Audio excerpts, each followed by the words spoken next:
तो ईरान के supreme leader को अंतिम विदाई देने के लिए भारतीय प्रतिनिधिमंडल भी तेहरान पहुंच चुका है। भारत सरकार की ओर से विदेश राज्य मंत्री पवित्र मालवीया और बिहार के राज्यपाल लेफ्टिनेंट जनरल रिटायर्ड सैयद अता हसनैन शामिल हो रहे हैं, जबकि कांग्रेस की ओर से सलमान खुर्शीद, पीडीपी की ओर से जम्मू कश्मीर की मुख्यमंत्री महबूबा मुफ्ती भी ईरान पहुंची हैं। इसके अलावा जम्मू कश्मीर के कई प्रमुख शिया धर्मगुरु भी कार्यक्रम में भाग लेने जा रहे हैं। इनमें आगा सैयद रूहुल्ला, इमरान अंसारी, आगा सैयद मोहम्मद हादी, मसरूर अब्बास अंसारी और आगा सैयद हसन मौसरी अल सफवी शामिल हैं। जैन धर्मगुरु आचार्य लोकेश मुनि भी कार्यक्रम में मौजूद रहेंगे। 30 से ज्यादा देशों के प्रतिनिधिमंडल यहां पर पहुंच रहे हैं। भारत की तरफ से प्रधानमंत्री नरेंद्र मोदी को न्योता दिया गया था, लेकिन भारत की तरफ से प्रतिनिधिमंडल वहां पर पहुंच चुका है, जिसमें तमाम बड़े चेहरे और विपक्षी पार्टियों के चेहरे, जम्मू कश्मीर के प्रमुख धर्मगुरु सभी वहां पर पहुंचे हुए हैं। भारतीय प्रतिनिधिमंडल ईरान पहुंच चुका है।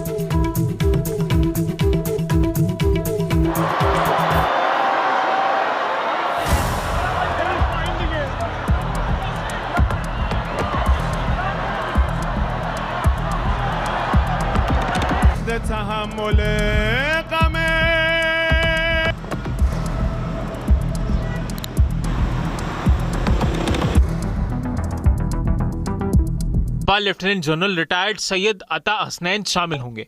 विदेश मंत्रालय ने इस प्रतिनिधित्व को भारत ईरान के ऐतिहासिक रिश्तों से जोड़कर देखा है। इस खास आयोजन के लिए पीएम मोदी को भी निमंत्रण मिला था, लेकिन पूर्व निर्धारित विदेशी दौरों की वजह से वो ईरान के सुप्रीम लीडर के अंतिम विदाई कार्यक्रम में शामिल नहीं हो पाएंगे। खामनेई के अंतिम संस्कार में सिर्फ सरकार ही नहीं, बल्कि भारतीय राजनीति और धार्मिक समुदायों का भी बड़ा प्रतिनिधित्व दिखाई देगा। कांग्रेस की ओर से पूर्व विदेश मंत्री सलमान खुर्शीद अंतिम संस्कार में शामिल होंगे। पीडीपी प्रमुख और जम्मू कश्मीर की पूर्व मुख्यमंत्री महबूबा मुफ्ती को ईरान ने भारत की विशिष्ट अतिथि के रूप में आमंत्रित किया है। आमंत्रण मिलने के बाद महबूबा मुफ्ती ने इसे जीवन में एक बार मिलने वाला सम्मान बताया है।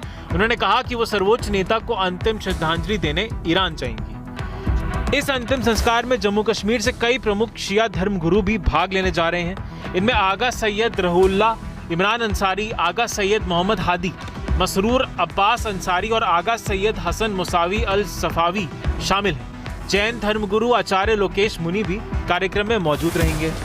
ईरान ने खामनेई के अंतिम संस्कार को आधुनिक इतिहास के सबसे बड़े राजकीय आयोजनों में से एक बनाने की तैयारी की है। तेहरान, कोम और मशहद में होने वाले कार्यक्रमों में करीब 2 करोड़ लोगों की भागीदारी का दावा किया जा रहा है। खामनेई की अंतिम यात्रा सिर्फ एक धार्मिक या राजकीय कार्यक्रम नहीं, बल्कि पश्चिम एशिया की राजनीति, भारत ईरान रिश्तों और वैश्विक कूटनीति का भी बड़ा मंच बनती दिखाई दे रही है। ऐसे में भारत सरकार से लेकर विपक्ष और धार्मिक नेतृत्व तक इस कार्यक्रम में शिरकत करना भारत ईरान रिश्तों की मजबूती बयां करता है। Bureau report, NDTV India.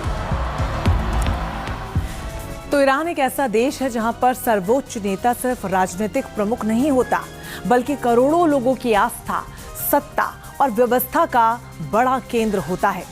36 साल तक ईरान पर असर रखने वाले आयतुल्लाह अली खामनेई अब इस दुनिया में नहीं है। फरवरी में हुए अमेरिकी इजरायली हमले में उनकी मौत हो गई और अब जुलाई में उनकी अंतिम यात्रा शुरू होने जा रही है। यानी ठीक 125 दिनों बाद ईरान के लोग अपने सुप्रीम लीडर को आखिरी विदाई दे रहे हैं। आयतुल्लाह खामनेई का आखिरी सफर, सबसे बड़े जनाजे के लिए तैयार ईरान, सुप्रीम लीडर को आखिरी सलाम।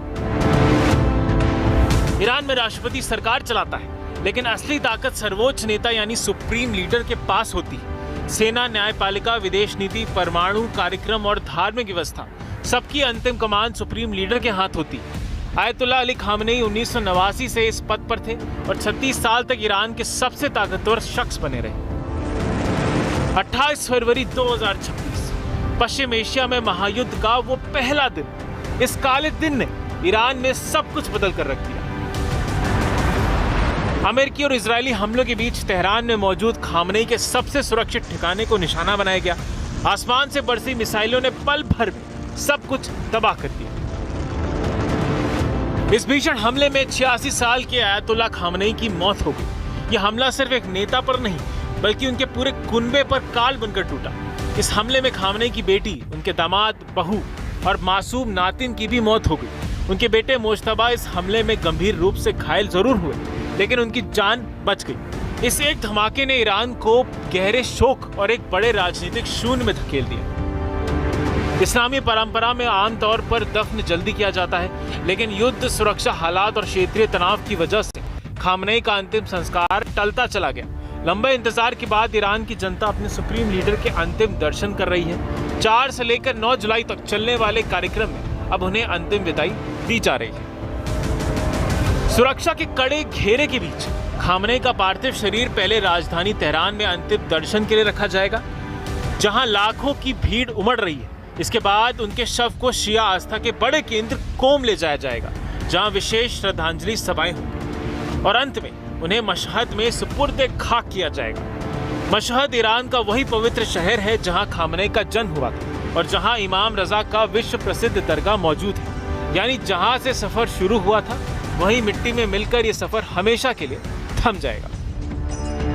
36 साल तक एक शख्स, एक देश, एक खास विचारधारा और अचूक सत्ता का सबसे बड़ा प्रतीक, अब वही शख्स हमेशा हमेशा के लिए इतिहास के पन्नों में दर्ज होने जा रहा है। तेहरान की सड़कों से शुरू होकर मशहद की मिट्टी तक जाने वाली ये अंतिम यात्रा सिर्फ एक नेता का जनाजा नहीं है, बल्कि पश्चिम एशिया की आक्रामक राजनीति के एक पूरे युग का अंत भी है। देखने वाली बात यह होगी कि क्या इस महाविनाश के बाद ईरान बदले की आग में धधकता है, या फिर आयतुल्लाह के इस ऐतिहासिक जनाजे से पूरे पश्चिम एशिया के लिए शांति का कोई नया संदेश फूटता है। Bureau report, NDTV India.